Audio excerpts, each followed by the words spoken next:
beauty, and now a devoted mother, and dull background figure to the king's glittering majesty. Even so commonplace a matter as a ripped gown requires a retreat to the red-draped damask and candles of her formal apartments, where she is attended by a historian, as well as a host of ladies and aprons and dwarfs whose task it is to amuse. A simple accident becomes once there was a queen whose gown burst as she danced for her daughter's wedding. I have always loved a fairy tale. If I were a keeper of histories, scratching busily at a wax tablet, bony fingers covered in the sticky stuff, this is what I would record. With backs held straight by their corsets, ladies clad in rainbows lounge before gilded fireplace and blood-curtained bed. They fidget with their jewellery and shuffle their slippers on the floor tiles as music climbs through the shutters, a jangly old tune that Isabelle de Réau, this Isabel, brought from the Loire when she came to marry King Christian Lunedy V. It is a wedding song for a dance of hops and kisses.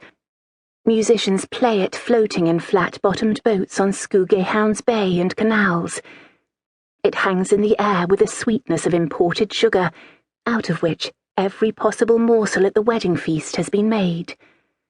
For this one night, there are sugar plates, sugar fruits, sugar goblets melting under spiced wine, and everyone has tasted it somehow, from King Christian on down to the little girl who sits in a nook and counts the dishes as they're washed.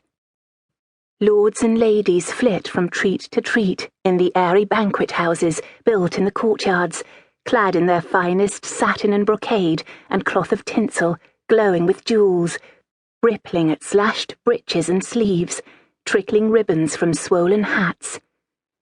They are tended by servants in yellow livery, or in made-over versions of the nobles' cast-offs, and dwarfs run from spot to spot, enacting comic scenes of courtship.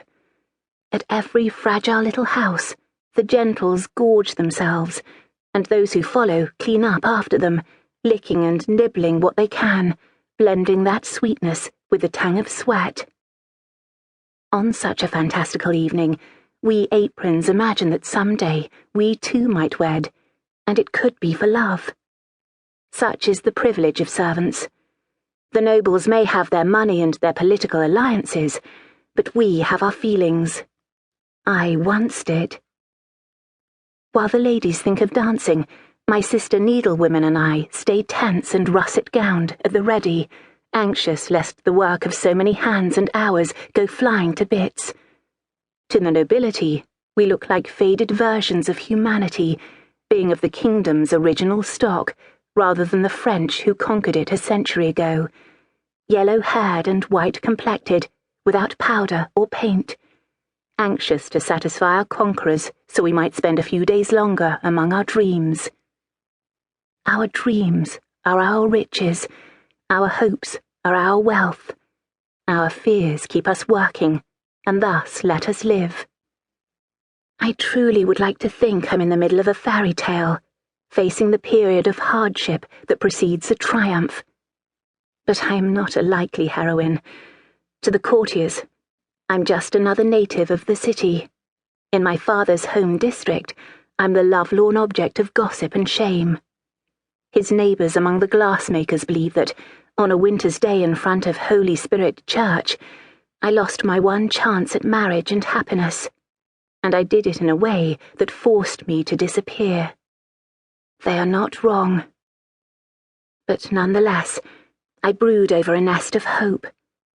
I'm only 17 after all, and still given to daydreams, some of which have included a scene such as this, myself honoured to be included in the seamstresses on hand, so close to noble ladies that I might touch them by moving an elbow, and breathing the same sweet air as the Queen.